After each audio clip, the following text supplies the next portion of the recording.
Well, thank you very much. I feel very awkward speaking to you like this. It's a new experience for me, and as it has been for all of us over the last 18 months or so, so often having these virtual sort of things, I apologise if it seems stilted or you find yourself wandering off thinking about other things because I'm not physically there to see you and engage directly with you. But thank you very, very much. And if you're looking behind me and looking at all this stuff and you're wondering what it's all about, my wife has a word for it which starts with W. But basically, I'm in my small office in my family home in the Southern Highlands of Bowral, and my wife won't allow any of my stuff anywhere in the house except in my office. So that's why every little square centimetre is taken up with my stuff. So yeah, yes, I can see that's resonating with some people in the audience. Uh, and I also understand I speak to you for about 40 minutes, and then we have Q&A. So am I right in saying that? There's a lady nodding, so I'll accept that's Yes, the that is case. correct. Yep. Great. Uh, well, look, to put things, I gather you've seen my CV, which speaks to what I've done, but not who I am. And in terms of a proper perspective on this, well, when I was leader of the opposition, my wife and I were going to a dinner one night, and she said to me in this tone, "Is this going to be good night, or are you giving a talk?" So, and then, and then the first year I was for education, science and training, I was asked by Engineers Australia to deliver the Chapman oration in honour of one of the pioneers of the engineering profession. And they wanted a 40-minute oration over a dinner format at the Park Hyatt in Melbourne. So I put a bit of work into this, and I don't write many speeches, but I'd researched and written this. I'd read Herbert Hoover's biography, The Life of an Engineer, also the Roeblings and the Brooklyn Bridge, General Sir John Monash, and so I did what I'd been asked to do. And if you've got engineers in the family or the business, you know they're serious people. They need to get out a bit. And so so I did what I'd been asked to do. I give this 40-minute oration, and when I sat down, the chief executive leans over to me and he says, "Dr. Nelson, I do apologise for continuing to eat whilst you began your speech, but your wife said I should enjoy something while you were talking." Yes. Actually, I'll tell you one more and then I'll get on with it. But I could write a book about these things, but it's 2005 and I'm Education Minister still. And so I'm asked to the Highfields Preparatory School in Sydney, in West Lindfield, in my former long-suffering electorate. And it was the 50th anniversary of this prep school, so preps to year twos. And they asked me to officially open the new library. So I go along and I do what ministers do, and then a couple of weeks later I get about 30 letters from the year twos. And one of them from a then 7-year-old, James Rowe. "Dear Dr. Nelson, thanks for turning up at our school. You didn't have to come. We already had the key." And he said, "You're a real comedian. But gee, your speech was long. I had a cat called Nelson, but he died. And there's a drawing of a cat in extremis, so I framed it and hung it on the wall in my office. And a few years later, when he wrote me a very, very nice handwritten letter from the Oval Office, President George W. Bush, I hung that and put it alongside. But so then about 3 months later, I'm on a flight from Sydney to Perth, and I get up at one point to go to the bathroom, and the pilot simultaneously emerges from the cockpit with the same objective. So I stepped back to let him in. And he said, "Oh, after you." I said, "No, it's okay, I'll go after you." He said, "No, you're much more important. You're my federal member of parliament." I said, "You're flying the plane, I'll go after you." And then he says, He says, "No, no, there's more." He said, "You're my son's hero." And I didn't get a lot of that. And I said, "Oh, really?" I said, "How old is your son?" And he said, "Oh, he's 7." He said, "He's got this enormous photograph of you on his bedroom wall." I said, "Really?" He said, "Yes." And he said, "Next to it is a letter you wrote him. We framed it." And I said, "Really?" I said, "What did I write to him about?" He said, "You wrote him the most moving bereavement letter. He had a much-loved cat called Nelson who died." So anyway, there you go. As I say, there's lots more, but I better get on with it. I I'm 62 years of age, and I've learned a lot of things through my life, and you don't realise what you're learning when you're learning it. And often the most significant ideas and thoughts which most challenge, shape and transform your thinking and your outlet come in random moments of revelation. And often when you really don't expect you're going to learn a great deal at all. Leadership, and it's a odd thing for me to say to you in an audience at Coraggio. And by the way, the reason I do this, I'm not doing this, by the way, if you're wondering, because I'm being paid to do it or anything like that. I'm doing it because I've had a 20-year relationship and respect for Peter Ord, who's one of the drivers of Coraggio, and I've seen what he has done to inspire and lead other people, to make a difference to the lives of others, and what he's also done with the wealth that he's created for his family and others in philanthropy. So if you're wondering why I'm doing this, it's not because, firstly, it's not because I've got nothing else to do, but it's also, I'm also not here because I'm a person who takes a fee for giving a speech. But if I can help you in your lives and what you're seeking to do for your families, for your businesses and your employees, then that is worthwhile and makes my whole day worthwhile. So it's a strange thing to say that when there's an industry which is dedicated to the whole thing of leadership, but I don't think that leadership can be taught, but it can be learned. And it's learned through observation of, reflection upon, and absorption of the leadership qualities and experiences that you see in others. To know the purpose that leadership serves is to understand it and why it is important. And the power of it is in the story. I arrived in Brussels in early 2010.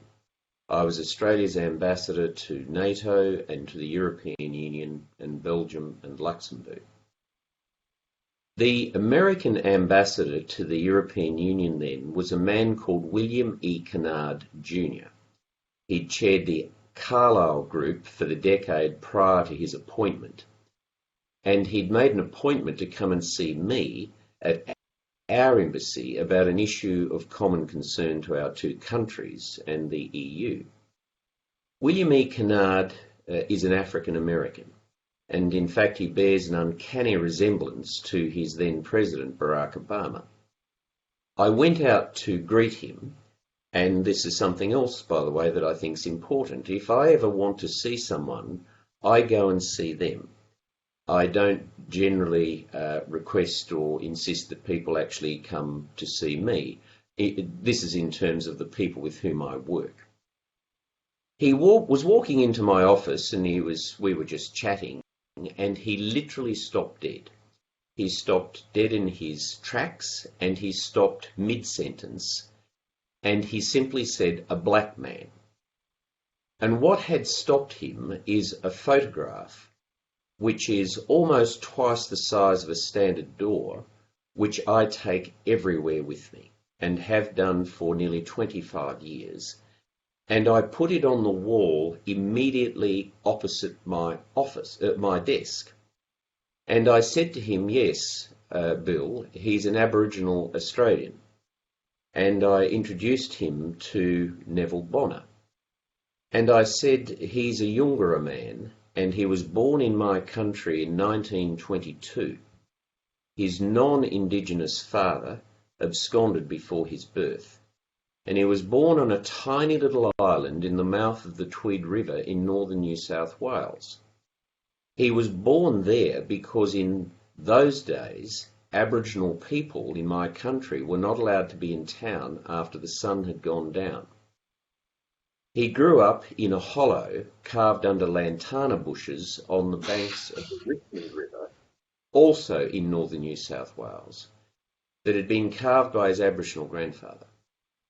And then the year before his mother died, when he was 9, he went to a school in a little place called Lismore, and he lasted 2 days before the non-Aboriginal parents forced him from the school. Bonner said it was his Aboriginal grandmother, Ida Bell, to whom he attributed his ultimate success. He said, "When I was 14, she insisted that I had to go to school. And when he'd resisted this, she'd said to him, 'Neville, if you learn to read and write, express yourself well, and treat people with decency and courtesy, it'll take you a long way.'" At Bow Desert School, he did 2 years of education in a single calendar year. He then spent a life working as a ringer, stockman, clearing scrub. He spent 11 years on the infamous Palm Island off the coast of Townsville. And then in 1967, he was working as a bridge carpenter at Ipswich. And his interest in politics was piqued by the referendum that would seek to change the Constitution to allow Aboriginal people to be counted in the census, and also for the Commonwealth to actually pass laws in relation to Aboriginal Australians. In 1971, he stood before the members of the Liberal Party in Queensland, seeking their preferment to go to Canberra as the very first Aboriginal person to ever do so, as a senator. And in part he said to them, "In my experience of this world, there are 2 things of which we're in greater need: human compassion." So as I was saying, Neville Bonner had stood before the members of the Liberal Party in 1971 and seeking their preferment to go to Canberra, and the first Aboriginal person to ever do so as a senator from Queensland. And he'd said to them, "In my experience of this world, there are 2 things of which we're in greater need: human compassion and understanding." He spent 11 years in the Australian Senate, and he endured condescension, he was patronised, he faced racism. And then in 1992, Robin Hughes, when doing his biography, she asked him to nominate his greatest achievement. And he said, "It is that I was there." They no longer spoke of bulls or blacks, he said, but instead about Aboriginal people. And I said to Bill Kennard, and I've said to others who've asked me over the years, why the photo's there. It's to remind me of the things that are critically important. Firstly, the liberating power of even a small amount of education, which too often we take for granted. And the second is that transcending everything else in life, rank, power, money, influence, looks, intellect, talent, is character. It's character that makes and breaks people. You see it all the time. You'll see people with immense ability, extraordinarily good looking, talented, who never achieve their potential. And then you see others who have more modest natural gifts, who go a long way by virtue of character, the strength of it. It derives from the Greek word. It means the impression left in wax by a stone seal ring. The Greeks called it the stamp of personality. And it's informed by worthwhile intrinsic virtues or values. People reveal something about themselves by what they choose to put in their workplace. Whether you just have a desktop or whether you have an office, what people hang there, what they place on their desk and surround themselves with, reveals something about them. And a bit further along, Kennard bent over to look at another portrait, a much smaller one, and he said, Thomas Jefferson.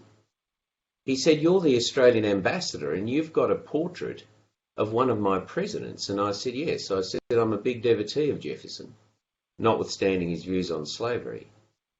And Thomas Jefferson, toward the end of his life, the first Secretary of State of the United States, President of the United States, when he was asked what he wanted his life to be remembered for, he didn't say being President of the United States. His mother would have said, "Well, that's great, looks good on the CV." He said, "I want my life to be remembered for three things." First, he said, was co-authoring the American Declaration of Independence. We hold these truths to be self-evident, that all men are created equal, that they are endowed by their Creator with certain inalienable rights, among them life, liberty, and the pursuit of happiness. The second, he said, was the Virginia Statute for Religious Freedom. But the third, he said, was his most important legacy, and that was co-founding the University of Virginia. And when he was asked why, after everything he'd done with his life, why that? He said, because education is the defence of the nation. And inscribed at the bottom of the portrait of Thomas Jefferson, as Kennard read to me, was an inscription from Condoleezza Rice to me. She's the second Secretary of State, the Secretary of State in the second George W. Bush administration, in which she'd said to me, "Brendan, education is what will defeat us more than anything else," and it is. Some people, you'll see as you go through, some people lead from position. Chairman of the board, president, captain of the team. Other people lead from principle. They eschew position instead to pursue matters of great principle, arguably the most significant historical illustration being William Wilberforce, who dedicated his life instead, could easily have been the Prime Minister of Britain, but instead committed his life to the abolition of slavery and the conviction of it, at a time when getting rid of that made as much sense as stopping oil production tomorrow. And Jefferson was an example of a man who led from both position and principle. Over the years, I have been to Washington, D.C. about 30 times in my working life.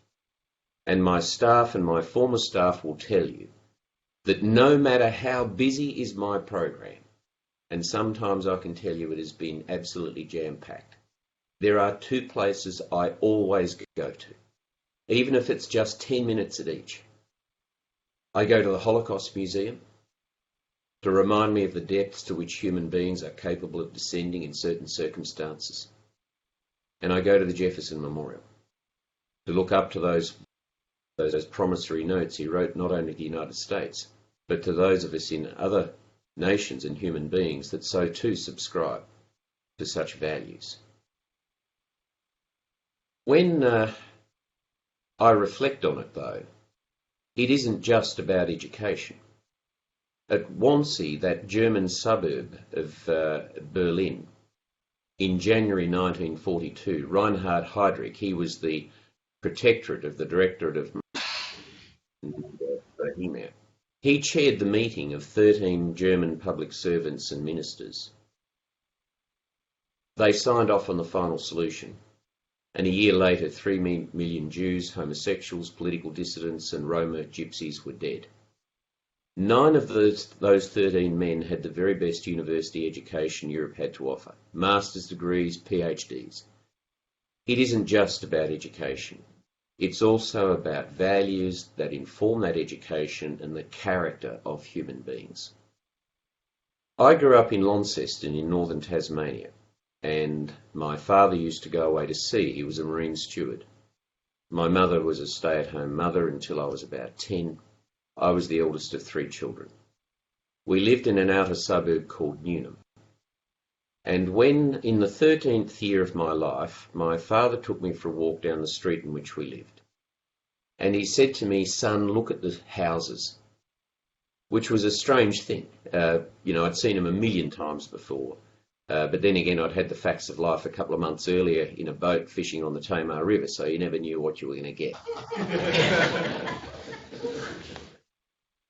But my father said, look, son, your mother and I don't have any money. We don't know any powerful people. He said, the only way you're ever going to live in a better house than the one you're growing up in is if you work as hard as you can at school.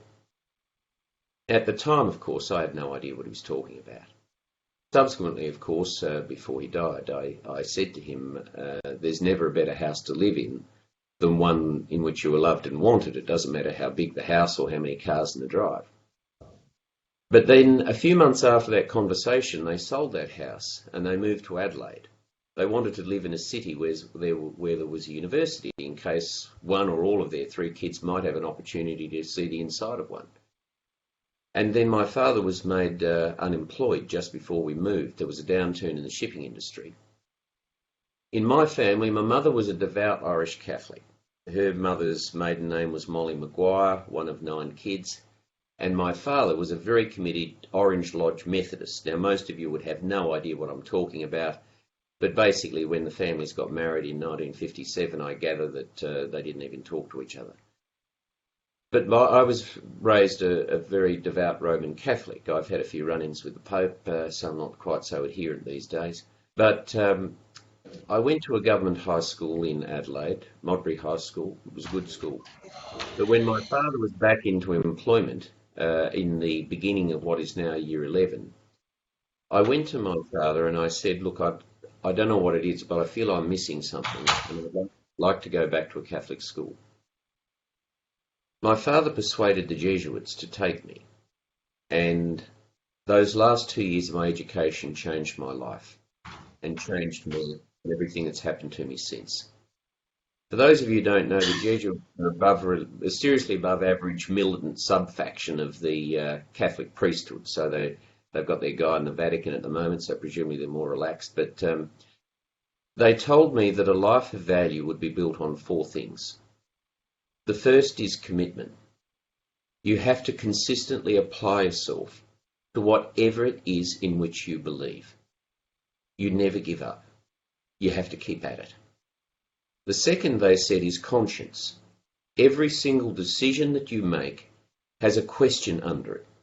What is the right thing to do? And no such thing, they said, as big or small decisions. Every decision that you would make in your life will have consequences. Consequences for you and consequences for others. And you know, when you think about it, you know this. You see people who invest an enormous amount of time and energy on a particular decision. You know, this is an important thing. And then be dismissive of lots of other decisions they have to make. And of course send them off to others to make them, but not give them the sort of supervision that is required. And inevitably they get into trouble. And as you know, it's often what seems to be the smallest things, the smallest decisions, which will create the most enormous amount of devastating consequences for individuals and perhaps also for businesses. The third, they said, is compassion, to which Bonner had referred, which literally means to share another person's pain. But in leadership, it has an extraordinarily important role. So knowing what another person thinks is important. Of course it is. But what's far more important is understanding how people think. Once you are imbued with the imaginative capacity to see the world through the eyes of other people, then you are more than halfway there to working out how to challenge and change them, to work out who and what shapes a person's worldview. There have been more than a few occasions in my life where instead of directly engaging a person or a group of people around something that I want to change, instead of doing that, what I'll do is I'll think, well, who's pushing their buttons? What shapes them? How do they respond in certain circumstances? Once you work that out, and as I said, when you walk into someone's office, for example, or their workplace, wherever it is, you're often having to make very quick judgments to sum people up, and then not only say, but behave in a way which is going to help open them up to a different perspective from the one that they've got. The fourth that they said is courage. Nothing of value in life is achieved without taking a risk. When you see it, whether it's in arts and entertainment, in business, in community leadership, or in politics, whatever it is, you have to take a risk. Successful people are not people who are risk averse in whatever field of endeavour it is. We're all different. Some of us are salmon. We're fighting our way up the fjords of life. And others want a quiet pond in the world, whether it's in a retail store or a university department. It's not to suggest that one group of human beings is superior to another. But in order to succeed, you have to be prepared to take risks. And courage is a spirit that challenges doubt. It's like when you're a kid you're on that high diving board. Will I jump or will I not? There's doubt. And courage challenges that doubt. It also imposes will. It protects your integrity. And it advances values. When I finished school, I didn't know what to do. I failed Year 11, and it's interesting. I was giving the prize-giving address at a very, very large private school on the lower North Shore of Sydney 2 years ago, and I'm sitting. You've all been to these things, so there's 1,100 people at this event, and I'm sitting up on the stage, and there's a principal, the school board, and all this sort of business. So what they did was they had all of the kids that were receiving prizes sitting in one area, and then a much, much larger area where the kids not receiving prizes were sitting. So the principal, when he spoke, he was talking to these kids that were winning the prizes and the like. And so when I got up to speak, which is probably why I won't be invited back, I turned to the people who were not receiving prizes. And I said to them, if you're sitting there today wondering what happens to the people at school that don't win prizes, I said, I can tell your parents' worst fears. We end up running the country. So,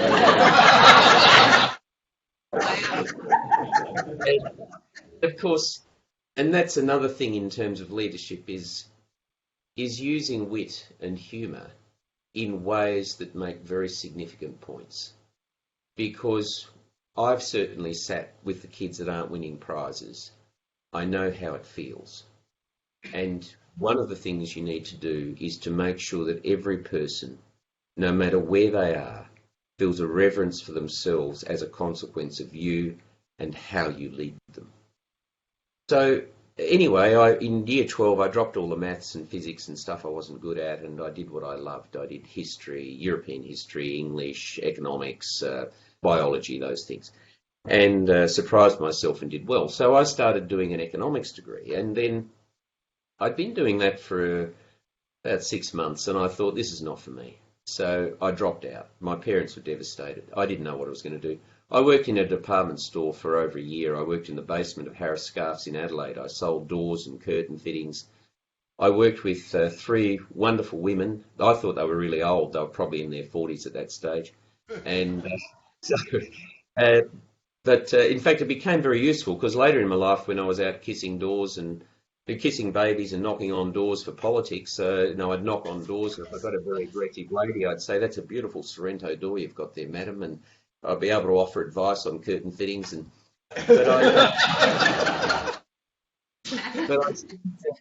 I spent the 18 months basically thinking about what I'd do, and I spent weekends pulling beers in the front bar of the Clovercrest Tavern at Modbury in Adelaide, and the bottle department at Saturday nights, and it seemed to me that the people who end their lives with the greatest sense of satisfaction, in some way, have spent it in the service of other human beings. And so the Jesuits I had to rub because there were things you weren't allowed to do. I'd already acquired a taste for, so I couldn't join the priesthood. So I applied for them. I got into it, and I had an experience in my intern year, which is the first year after your 6-year degree. I was working at the Flinders Medical Centre in Adelaide, a major teaching hospital. It was a Saturday afternoon, and I was on call for the paediatric surgery ward. So I was called to the ward to write, and I was asked by the charge sister to write a drug order for a pethidine infusion, which is a drug like morphine, for a baby that was 3 months old that had had what's called a Nissen fundoplication, which is an operation to stop stuff coming from your stomach back up into your lungs. Now, my basic training and my instincts were that you do not give narcotics to babies under the age of 12 months. At least that was the case then. But I looked at this woman. She'd had 30 years in paediatric nursing. I thought, she's forgotten more than I will ever know. So I wrote up the order. About 3 hours later, in those days, if someone was calling you from outside the hospital, your beeper went off and you went to a phone and you rang the switchboard and they put the call through. So I did this. I've still got ringing in my ears. I'll leave the expletives out of it, but it was a man called John Freeman who was the paediatric surgeon. And he basically said very, very loudly, "What were you thinking, you imbecile? You should know you never, ever do this." The only defence I had was the charge sister told me to do it. From that day on, every decision that I have made has been mine. And I've drawn on expertise and I've asked people advice, but they've been mine. In hindsight, some of them I made the wrong decisions. But I was never in a position again where the only excuse I had was that someone else told me to do it. Now, of course, when I was a member of the cabinet in the Howard government, I had experiences where I remember standing in front of an audience of about 400 angry people. And I remember a man getting up in front of a microphone and poking his finger in the air at me. And as he's saying this, and I'm saying to myself, yes, that's exactly what I said to John Howard, you're absolutely right. But then, of course, having to defend the government position, the cabinet position. Now, it wasn't often I was in that situation, but it happened. And that's a different set of circumstances. In the late 1980s, I trained to be a paediatrician for a while, and then I thought, no, that's not for me. And I went to Hobart, and I was running two emergency medical practices with another doctor, David Crean, and we were employing about a dozen doctors. And I was angry with the federal government, and I was also angry with the Australian Medical Association, the AMA. So I decided I'd get active in the AMA to try and do something about it. And I was at my third meeting, and I was sitting in a room not much larger than the one you're in, with about 40 people. And the federal government at the time was stridently attacking the medical profession. And I sat through this AMA meeting, and there was no discussion of any of it. And I put my hand up, and I said to the chairman, a man called John Liddell, a neurosurgeon, I said, why on earth is the AMA not standing up to these cheap attacks on our profession? He said, look, the politicians are a passing parade of mediocrity. He said, we're committed to our patients. We're here for the long run. He said, there's no point trying to defend our profession or our incomes or anything of the sort. We'll never get anywhere. So I turned to the guy next to me and I said, if it's the last thing I do, I'm going to get wherever I have to get to change this organisation. My friends thought I was mad. I didn't own a suit. I had an earring. I had a number 2 haircut. I was, in those days, if my hair reached the point where I'd needed a brush, I just got it cut. I wish I had that problem now, but all I'm saying, it was I had an unsuitable approach and background for leadership in the AMA, which was then a very conservative organisation. Through a whole series of events, I decided to bust it open, and I ran for state president and against 3 others. I was 29 at the time, and I got elected by the membership. I went to my first annual general meeting. I had written to the members. I told them what was wrong with the organisation. I told them what my vision for the AMA would be, what needed to be done, and so on. And I was elected. And I went to my first AMA dinner. I had to rush out on a Saturday afternoon to try and hire a dinner suit. I went to a dinner. There's about 300 people there, and the outgoing president got up at one point and he said, well, I think we've all agreed we've had a wonderful evening, but now I'll introduce Dr. Nelson. So that's how it started. But once I'd got involved, I realised how power can be used in certain ways to give a voice to people that don't have any. And I said to the right-wing elements of the medical profession at the time, I said, I will run your agenda better than you ever will.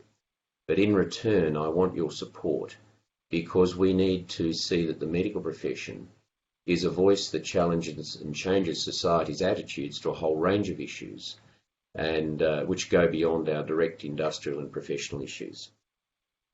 In late 19, and we doubled the membership within 12 months.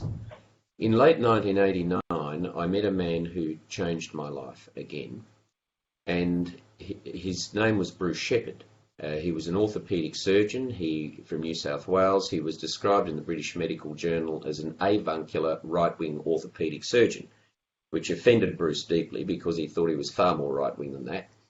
He'd led all the specialists out of the New South Wales hospitals in the mid-80s over a matter of principle. They wanted to work for nothing in the public hospitals, but in return be able to have their private patients admitted to them.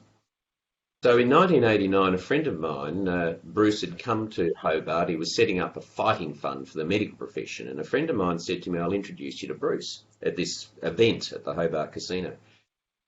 And I said, well, that wouldn't be a good idea. So I went up to him and I said, well, how do you do, Dr. Shepherd? You represent everything in the medical profession I don't like. You've given us a particularly bad name.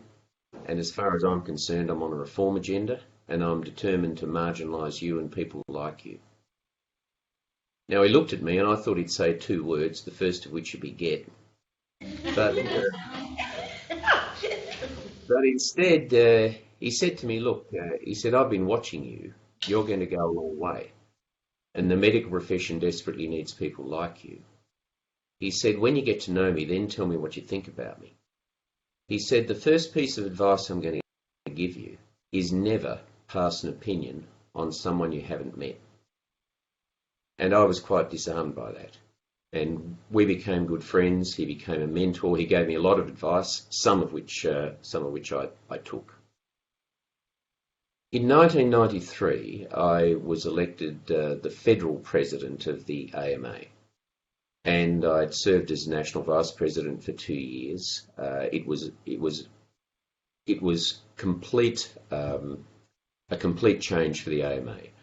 I had successfully challenged the incumbent to be the vice president, and normally, up till then, no one under the age of 50 had ever served in such a role, and normally a person who had spent a good 20 years on the federal council of the AMA.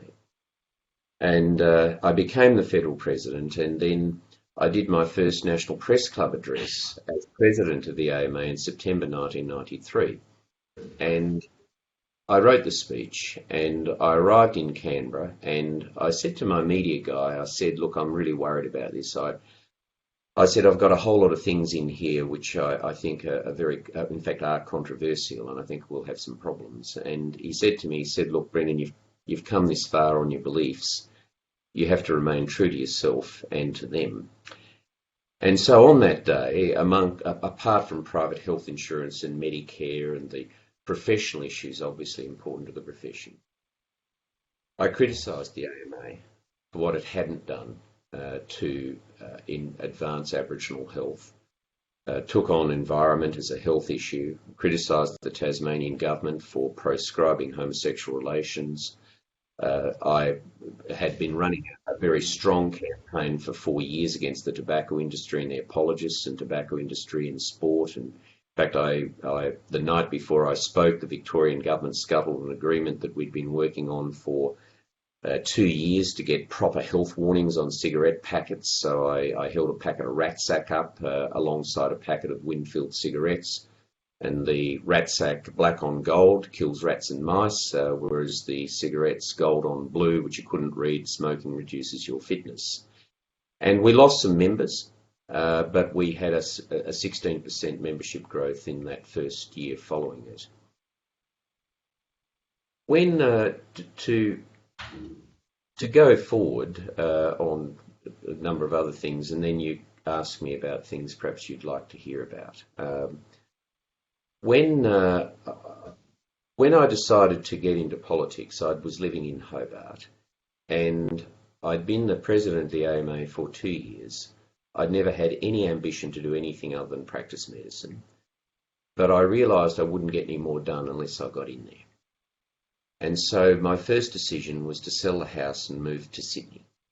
The country is basically run from Sydney in my experience, and I thought I need to be in Sydney. And so I successfully challenged, and when I say I, it wasn't me. It was only with the belief and support of a lot of other people that I successfully challenged the sitting member for Bradfield on the upper North Shore of Sydney, and then got into Parliament. And when I was successful in that, Richard Court, who'd been the West Australian Premier, he rang me up and congratulated me, and he said, Brendan, just remember one thing. You're only there once. He said, you've only got one chance. And he said, the saddest thing you will ever see is someone who leaves a position regretting that they didn't say or do what they knew to be right when they had the opportunity and the responsibility to do so. I'll just go forward in fact, I'll just tell you one other story from my political life. In January 2006, I was on the last day of my 2 weeks leave. I'd been Minister for Education, Science and Training for 4.5 years. I was mowing the lawns, and my phone rang when I was emptying the catcher, and it was John Howard. And he said to me, Brendan, I'd like you to move to Defence from Education. So I said, yes, of course, Prime Minister, da-da-da. And 2 days later, I was being driven out of Yarralumla, so I've been sworn in as the Minister for Defence. And so I'm the Minister in charge, and yet I knew nothing. And I've been in that position several times over the years. And so what I do, to me, it's a pyramid. So I start with the pyramid of information. So if you like, what is the budget? What are the major elements of that budget? Who are the key people who lead this organisation? What is the background of each of them? What are the key priorities? What's the vision for the organisation? What are the challenges, particularly those that need to be addressed immediately? And so I work through things. When Howard called me, if he had said to me, oh, Brendan, I'd like you to have a look at the new Air Combat Capability Plan and tell me if you think we're doing the right thing buying the F-35, the Joint Strike Fighter, I would have had no idea what he was talking about. 3 months later, however, I'd peeled it like peeling an onion. And one of the things that's important is to get across detail, but to also know what detail you do need to get into and that which you don't. And it's a question of judgment.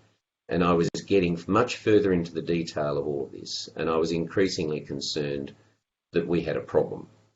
And the country would be at risk of not having air combat capability by virtue of a whole range of elements that were a part of this. It wasn't just getting a new fighter plane from Lockheed Martin out of the United States. There were lots of other elements about retiring F-111s, upgrading conventional Hornets, all sorts of complex elements to this. So the end result was, and then I realised that defence would see the minister as an obstacle to be overcome, and to not have someone coming in and interfering with a plan which had been at that time in development for 5 years. And I made a decision that I would need to bypass defence, and in my own office we went through every year of this plan from 2018, looked at every part of it, and I was convinced we had a potential major risk. I went and saw John Howard, his Chief of Staff, the Secretary of Prime Minister and Cabinet. I took my Chief of Staff, I explained the problem, and he said to me, what do you want to do? I said, we've got 4 options. My recommendation is we buy a squadron of Super Hornets. These are fighter planes. He said, okay, we'll go away and work it up. And so we did, and we spent $6.6 billion of your money acquiring 24 Super Hornets, without which the country would have been seriously exposed. And at the time, not a single person in defence would go out and support the decision. And 60 Minutes did a job on me, a whole range of people like that. And now it's accepted wisdom that it was arguably the best decision made during that decade in the defence space. And the only reason I say that is that at times you have to have the courage of your own convictions if you have the responsibility that's been given to you to actually prosecute your beliefs. I was in Brussels, as I mentioned earlier, as our ambassador, and of all of the things that I did, prosecuting our interests to heads of state and key large organisations and meeting presidents, all that business. Of all of the things I did, it was the time I spent in the cemeteries in Flanders in Belgium, where 14,000 Australians were killed in the First World War, half their bodies never found, and at the Menin Gate in Ypres that meant the most to me.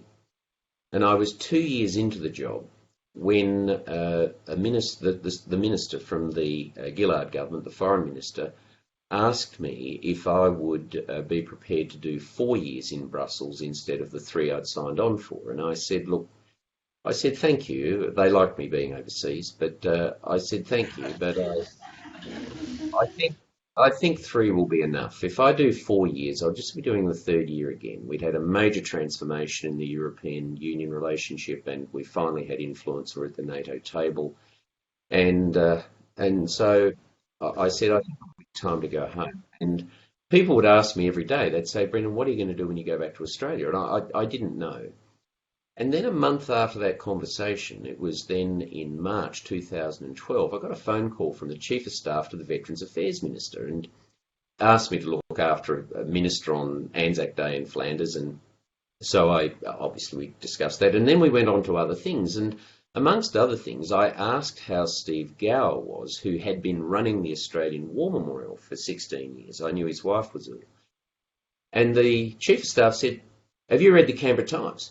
I said, I don't read the bloody Canberra Times, and certainly not from Brussels. He said, there's a lot of controversy about Steve. And I said, well, what's controversial? He said, he's leaving. And I said, what's the problem with that? He said, well, we've advertised the job running the Australian War Memorial, and we're prepared to have a non-military, non-historian, and all these people are angry about it.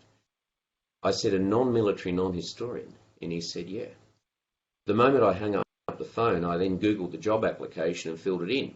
In fact, Peter Costello asked me a few years ago, he said, Brendan, how'd you get that job at the War Memorial? I said, Peter, a novel experience.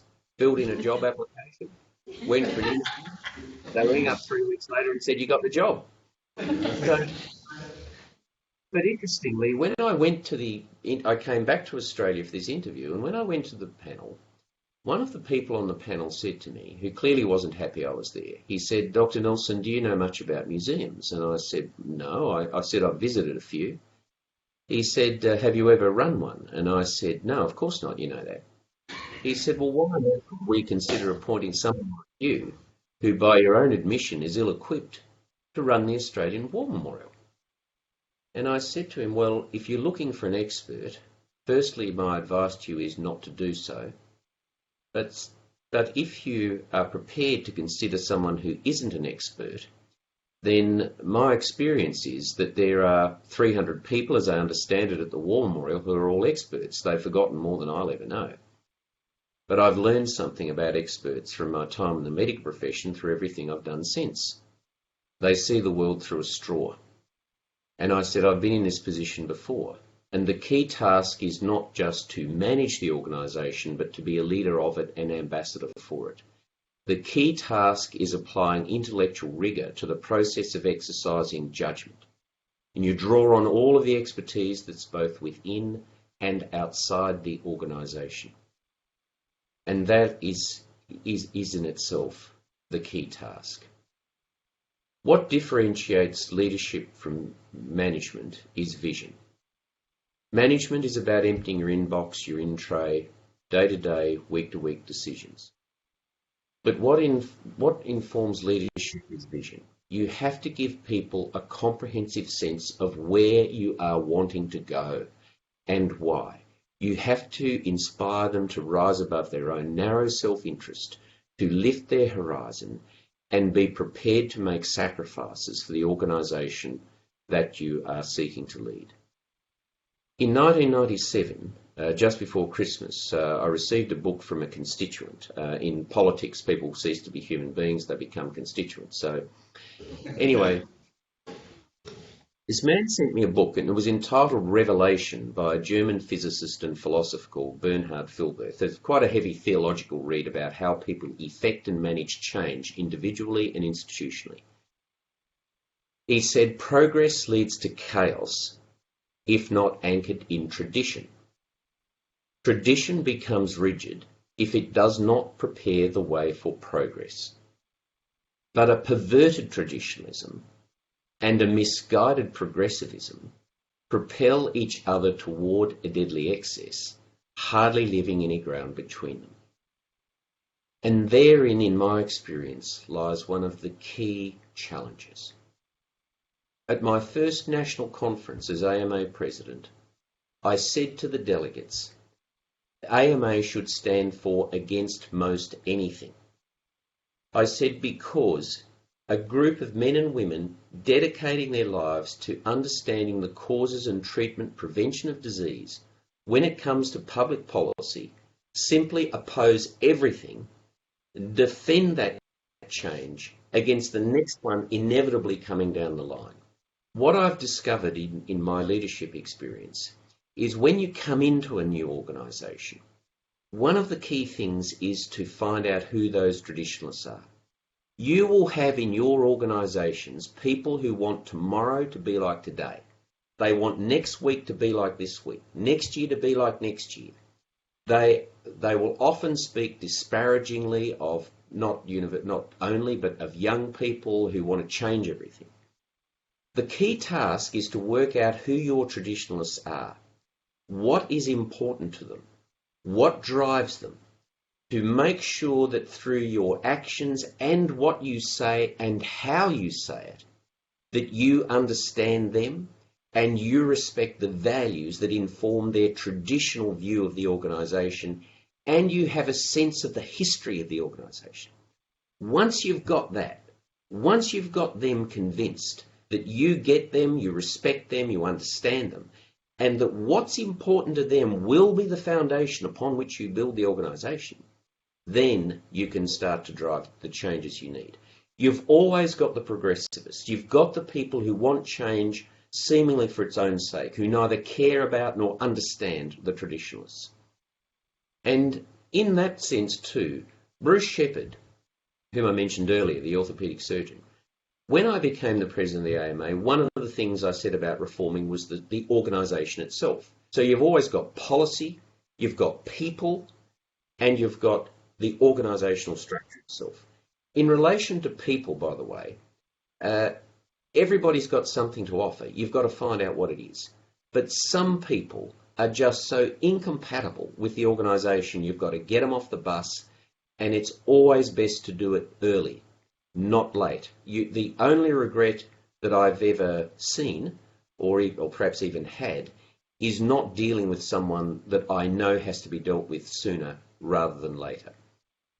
Bruce Shepherd, I had a guy in a senior position at the AMA in the bureaucracy, and I wasn't sure, and I rang Bruce Shepherd and I said, Bruce, what's your attitude to this particular person? Bruce said to me, mate, he's never bled for anything, mate. He's never bled for anything. I said, I'm sorry, Bruce. He said, look, you've got to surround yourself with people possessed of two qualities.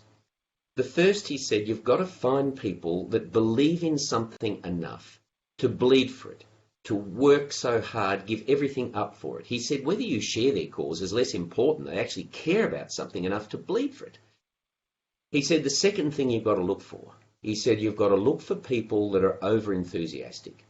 Much better off hosing someone down a couple of times a day than sticking ginger up their bums to keep them moving. which of course is so true. In terms of leadership and good leaders, to me they are people who, my son would say, not full of themselves. People that are at ease with themselves. There's no sense of self-aggrandisement.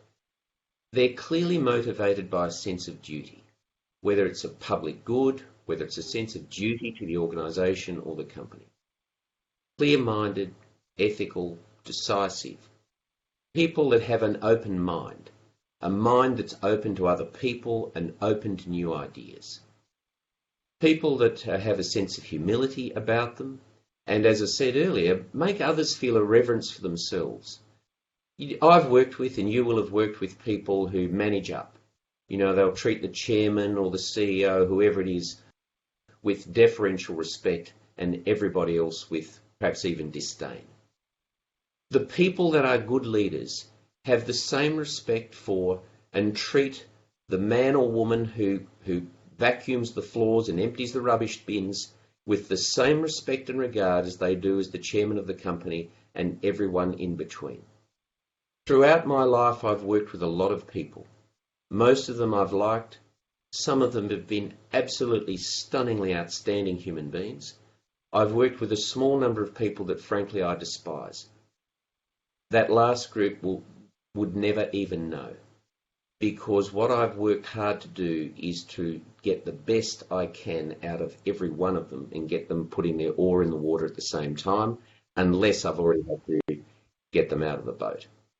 You also need people, good leaders in my experience have restraint. Knowing when not to speak and when not to act is often more important than the alternative. It's also important to learn how to communicate.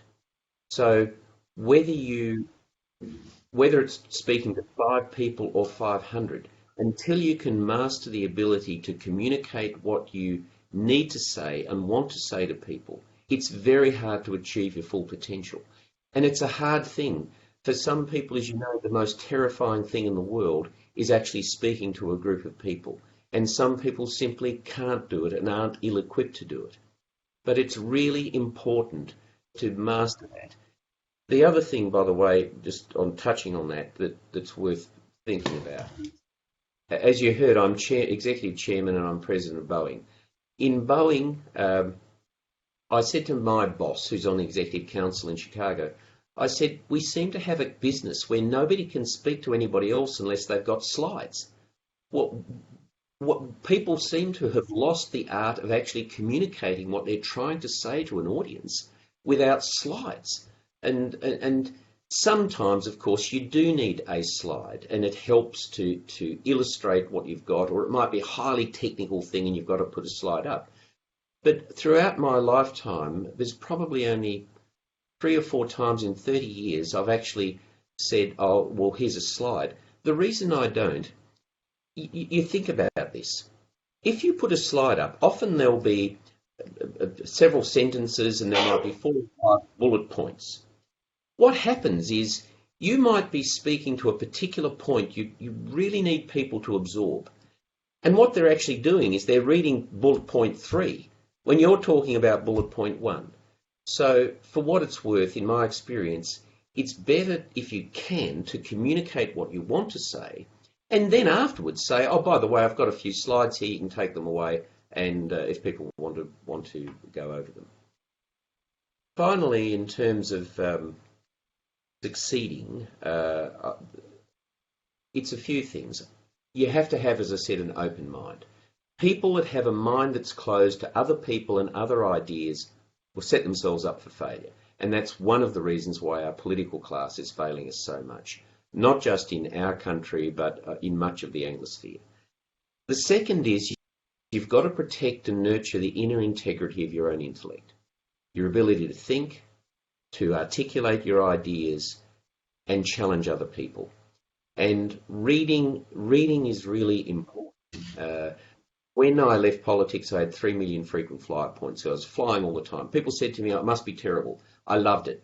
Not because I love flying or all the workload and everything, but when the door closed on that plane, I sat down and I'd say hello to the person next to me, and then for the next 1, 2, 3, 4, whatever hours, no mobile phones.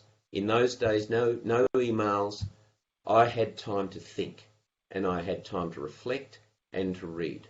And when I was in Brussels, my neighbour, who became a good friend, with whom I'm still a very good friend, was a man who was the bureau chief of the CIA. And John, I won't go into further detail with him, but we were having a beer one day, and he said to me, we were talking about leadership. And he said to me, I say to all my staff, so you can imagine, CIA bureau in Europe, he said, I say to my staff, if you read The Economist every week, if it's not in there and you don't know about it, it doesn't matter. The reason I recommend it is I read The Economist every week. I don't read everything in it, but it covers the key events that are happening in the world, in politics, in business, in culture, societies, a whole range of things. One of the keys to success is to be interesting to other people and to be an interested person yourself. So it doesn't matter what sort of business you're running, what sort of organisation you're leading, what field of endeavour you are in, you will find yourselves in certain circumstances inevitably where people will be passing judgments about you on the basis of your ignorance of otherwise, of what's going on in the world. Now, I know that sounds like an odd thing to say, but whether we accept it or not, we're particularly, I find in business, now that I'm in that, you're constantly summing people up. And you're having to make judgments about whether you're going to trust somebody, if you like, in a business arrangement or employment or whatever it is. And part of my process of summing people up is how knowledgeable about and interested in the world that they are. The third thing is character. As I said earlier, it makes and breaks people. And it's those fundamental virtues or values. So the sort of values that inform, in my experience, strong character are people that are resourceful, people that are curious. Successful people are always asking questions. If you know of Peter Ord, for example, who's one of the heavies there with Coraggio, it's hard work talking to Peter because he'll ask you 5 questions in the first minute. And I mean that affectionately and respectfully, but successful people, they won't uncritically accept what you're telling them. They're always asking questions. They want to know more. You've also got to be, as I said, committed, completely subsume yourself into the cause that you've got. You've got to know when to stand aside from a mob. You've also got to be able to have a spirit that binds your people in the face of adversity.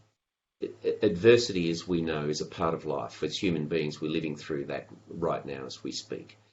And that spirit that binds us as human beings, as men and women, in the face of adversity and having a leadership set of qualities that it gets that out of people is critically important. You should never forget from where you came, who made you what you have and made you who you are, and your organisation. Loyalty is extraordinarily important, and loyalty doesn't mean blindingly following what other people want you to do. Loyalty also means standing up to people to whom you are loyal and an organisation to which you are loyal when you really believe the wrong thing is being done. Restraint, as I said earlier, also courage and endurance. You have to be able to keep at things. So the final point I'd make is as you go through your life, you find yourself going to 18th birthday parties, 21st birthday parties, engagement parties, weddings, divorce parties, and then increasingly you find yourself at funerals and perhaps even giving eulogies at funerals. And I've come to realise that in the end, you're not going to be remembered for what you are. It doesn't matter how long the CV is or how impressive it might be. You're remembered for who you are. And it's the way you treat other people and the humanity that you show toward others. Immanuel Kant, the great 17th century Prussian philosopher, said every human being is an end unto himself and not a means to be used by others. Respect for your own humanity will be found in respect for the humanity of others, and morality is freedom, doing the right thing. So thank you, and I appreciate you listening in this very difficult environment, and at least you had a period where it dropped out, so that at least was a positive, but I'd be very happy to take any questions, so thank you. Thank you.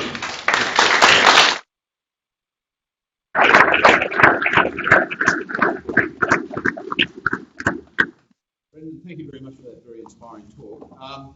Ladies and gentlemen, whole range of topics we could potentially ask Brendan about, but if we can stay to theme, which is about leadership, any questions that you have that you'd like to ask him in that regard?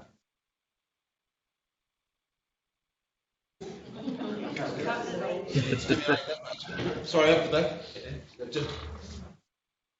Well, I mean, just for talking of leadership and the military portfolio that you had, there's been arguably,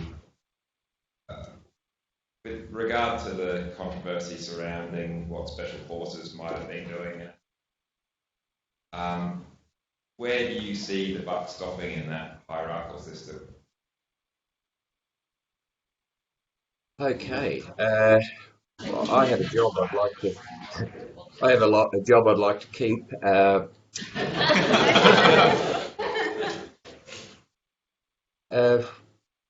War is a terrible business.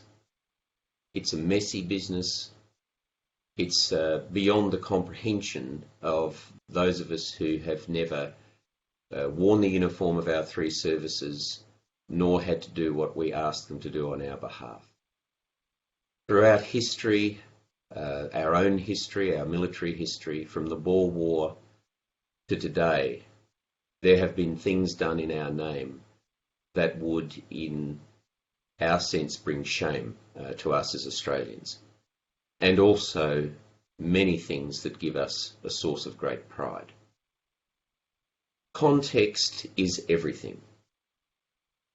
Those actions that are alleged to have been committed by a small number of our SAS and commandos, were they to occur in downtown Brisbane, you would expect people facing prison sentences and possibly very long ones. We have outsourced the responsibility to kill and be killed in certain circumstances to these men and increasingly women. And what happens in the environments of war in Afghanistan, where the enemy is anything from a 10-year-old child to a 90-year-old great-grandmother and everything in between. In my opinion, we have to be very careful, living in the comfortable Australia that we do, enjoying our political, economic and religious freedoms, to pass judgment on them. They're at the pointy end of the spear. We sent them back, and I was one of those. We sent them back, not just 2 or 3 times, but sometimes 8 or 9 times, making it very hard for them to know the difference between what's normal and what's not normal. In my opinion, there are 2 groups of people that do bear responsibility for whatever may have happened that went wrong. First, it's us, the politicians, including me, who sent them. We actually gave them lists, you know. They had lists of people to capture or kill. And it's also the chain of command. The responsibility of our military leaders at all levels is to ensure that the men and women whom they command are within the confines of what's regarded as being lawful in that environment. So the whole thing, in my experience, has been very damaging for all of us. I have been particularly strident in my criticism of elements of the media seeking to tear some of these individuals down. We've had an Inspector General inquiry, we've had a judicial process examining all of these issues. I felt that this was an area that the media should leave alone. So unfortunately, sections of the media did not. So there is an immense price that's been paid by these men and their families, and there's a price paid by our country. So perhaps just leave it at that. But the average Australian, you know, John Howard and Bob Hawke respectively used to refer to the mob, you know, the mob. And when they did that, they were referring to us as Australians affectionately and respectfully, but the mob gets it. The mob, the normal everyday Australian, they get it. And so we'll see what happens. Thank you. Any further questions? Brendan, thank you so much. Thank you, Brendan, for this amazing talk this morning. You have definitely inspired us all. As a leader new to business, just wanted to ask you how many times a week or how often would you meet with your committee before it gets too boring for them and before it's too much? So how often do you meet with all those people, say, underneath you? What would you recommend? Okay. Well, I'm answering this question and not them, so I suspect their answer would be a bit different from mine. But there are a number of things. So obviously, when I decided that I was going to leave the War Memorial, I mean, I loved the War Memorial job. Once I got past staffing and budgets, I loved it. It was meaningful. A lot of it was very emotional. And not being an expert, I used to come in every day and I'd say to the staff, I've had an idea. Why don't we do this? And it was quite interesting, the responses that I got, particularly in the first 12 months. So when I announced I was going to leave, I was approached by, in fact, quite a lot of organisations, but I was very much attracted to Boeing when I was approached by Boeing. And the reason is, firstly, I thought, if you look back over the last 100 years, what are the companies that have really advanced humankind in the most positive ways? And I regard Boeing as being one of the greatest, an American company now with a very much a global presence and outreach. The company also had problems with the US-China relationship, and also two MAX 8 tragedies, just tragedies. And the fact that the company had problems made the job more interesting to me, not less. And of course, at that stage, I didn't know we were going to have a pandemic. When I was in Chicago, and I was then meeting with the CEO of the whole company, he asked me what my approach or my style would be. And I mean, how do you answer such a thing? And I said to him, well, the first thing is, unless I'm coming into a crisis, I don't come in with shock treatment. I said the important thing is for me to realise that the people whom I will lead will, as I've said earlier, will forget more about all of this than I will ever know. I will never profess to have any more expertise than anybody else with whom I work and whom I lead. They, in fact, have the expertise, and it will be my task to help them develop that, to offer it, to be confident in doing so, and for me to absorb the expertise that they have to offer. I said to him also that I'm not someone who's going to come in and then in the first week or two say, right, we've got to get rid of this person or that person, we've got to restructure this or that and so on. I said for the first 90 days, what I'll be doing is absorbing as much as I possibly can in terms of people, structure, outcomes, the P&L and all of the things that you need to get across. And I said after a period of time, depending on how important it is, I will then undertake reforms that I think will need to be undertaken, and if there are those that will require further approval, then I will seek approval for them. In terms of the people, what I've discovered, so when I was Minister for Defence, so when you're a minister, you get briefs. So you get these briefs, and mountains of them. And so it'll be about any particular, you can name any issue and there'll be a brief. So what I used to do, in fact, I famously said that information coming to me was like a whale carcass dragged through a pool of sharks. And by the time it got to me, there were these big bites taken out of it. Now, I see a couple of you smiling because you may be running businesses where you've got a whale carcass with lots of bits missing by the time information's getting to you. One of the things I discovered that's very effective in dealing with the sharks and the carcass is I would go to the person whose name was at the very bottom of the brief. So generally there'd be 5 or 6 names, and at the top it'd be Brigadier Bloggs, and then you get right down and it'd be Corporal Smith or something. So I would ring the person at the bottom And they were, you can imagine, the minister's ringing me, da da da. And if it was a very good brief, I'd actually just congratulate them and thank them, and which was very genuinely done. But on other occasions, if I was sceptical about what I was being told, I would ring that person because I knew they were on the side of the pool when the whale carcass left intact. And that's where I got my information. So when I arrived in Brussels, our embassy then was on 3 floors in a commercial building, and I was in the secure part on the middle floor. In my second week, I was down on the floor below, where a lot of our Belgian staff and our Australians in unclassified areas were working, and I was actually delivering a tin of biscuits I'd bought to some of the staff there, and one of the staff said to me, "Oh, Ambassador, you're here again." And I said, "Yeah, I needed to talk to Raphael and I've got some biscuits and stuff." She said, I can't believe it. And I said, "Well, why is that?" And she said, "Your predecessor did not come to this floor once in 3 years. If he wanted to speak to any of us, we got called up to his office." Now, apart from basic human decency and good leadership in my experience, I got my information from the people who are actually doing the work, as distinct from reading the brief.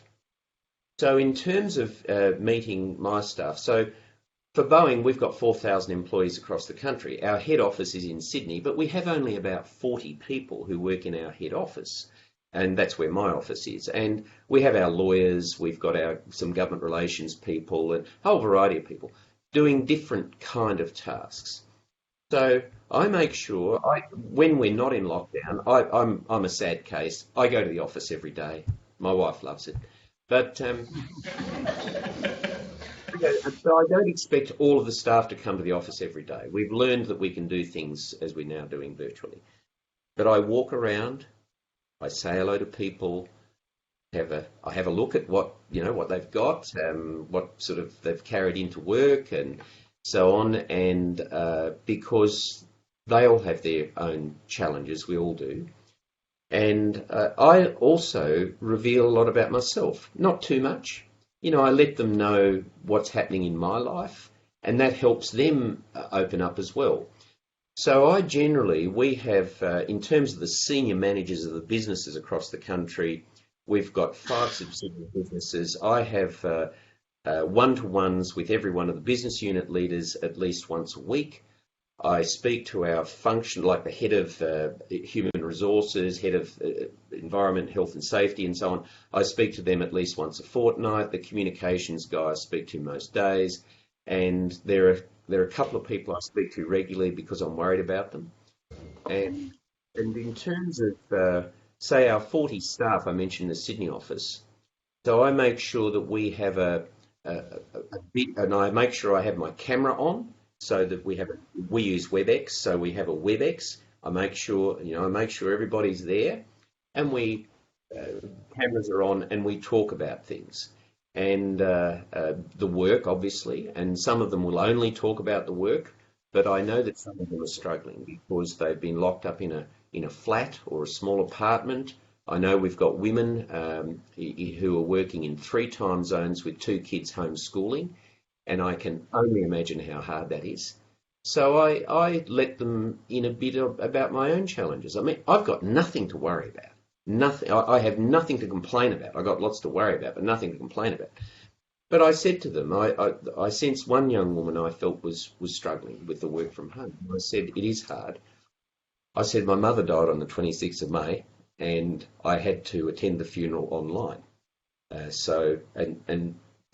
The only reason I say that to you, and I said that to them, was to let them know that just because I'm in the position I'm in, doesn't mean I'm impervious to or not affected in some way by the same things affecting them. And so that's, and it's also a question of judgment about how often. You don't want to waste people's time, you don't want to be a nuisance, you don't want to stop them doing their work. But you also want to make sure that they feel supported and they feel they've got someone leading them to whom they can speak about anything. Whether it's a new idea, concern about something the company's doing, whether it's something very dramatic that's happened in your own lives. Really important. So long answer to a very short question. Thank you very much, Brendan. Ladies and gentlemen, can I ask you to thank Dr. Brendan Nelson?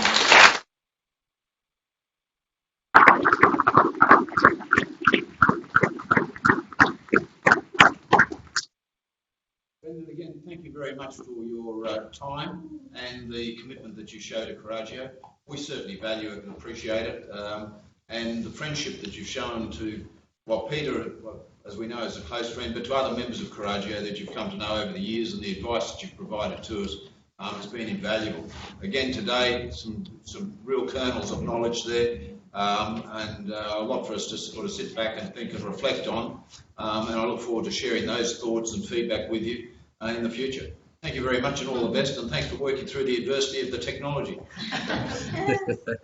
My pleasure. Well, thank you to all of you, and all the very, very best. And if there's something you want to follow up by way of a question or comment or anything, the guys know how to get me and send an email through, and which they will, and then I can respond directly to you. And if you've got a startup that really takes off, and you want to buy a plane, please come and see me.